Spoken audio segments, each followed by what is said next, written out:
This video will continue our discussion of the chain rule with another application of the implicit differentiation formula.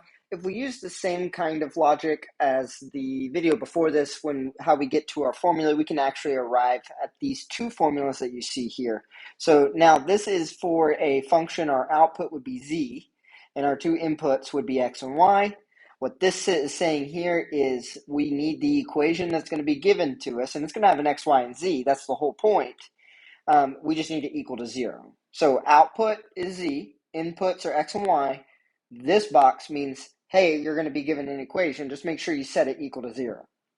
Okay, the formulas say if I want to find the partial of z with respect to x, so this is our three-dimensional implicit. The last video was just two x input, one variable, one output, implicit differentiation. But this one is for three space. All right, so the partial of z with respect to x is negative of the function that we create, partial with respect to x over z is partial, and then y is the same way but with the y up top. So they want us to find both here.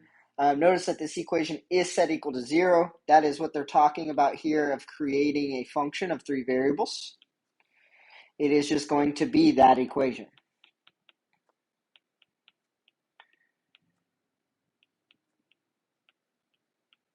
Okay, so there is my function, and they want us to find both. So I'm going to just go ahead and find all three partials. With x, it's 2x plus y minus 2x. All right, and then we're treating, I know z, in the past, we would treat z like and do the partial with z with respect to x. In this case, we're just going to treat it as a constant because it's considered as one of our inputs for this function. So the difference is in the past, we treated z as the output. In this theory, in the theorem that is given, if we have three inputs there, x, y, and z, we treat z as like a constant. So we get 2x z. Z is just considered a constant when we're doing our x. Okay, f of y, the partial with respect to y, okay, the x squared is gone. Xy just becomes x minus x squared z, doesn't have a y, so it's a constant, goes to 0. And then the last term is z squared. That's our constant there. All right, and then we're going to need a partial with respect to z. Z is not a function of x and y when we're thinking about finding these partials. Right, x squared, nothing. We get 0. Xy, there's no z, so nothing.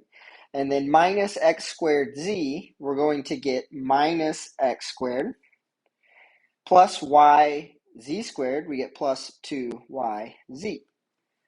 Now we can find our partial derivatives.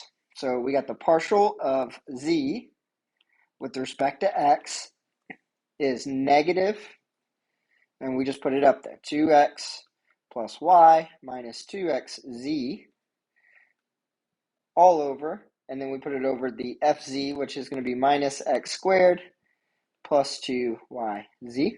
So there's the partial of z with respect to x, and then we also can find the partial of z with respect to y. It's going to be negative x plus z squared over x squared plus 2yz. It's kind of neat when you can't solve for, if we're in two space, you can't solve for y. You can use this theorem to get there. It would have been nice to know in Calc 1. And then also in three space, if you're needing a partial and it's given to you in this form, an implicit form, you can either do what we did in this chapter. You actually do implicit differentiation where the z is a function of x and y and you solve for that. Or you can use this formula. Either one will get you there.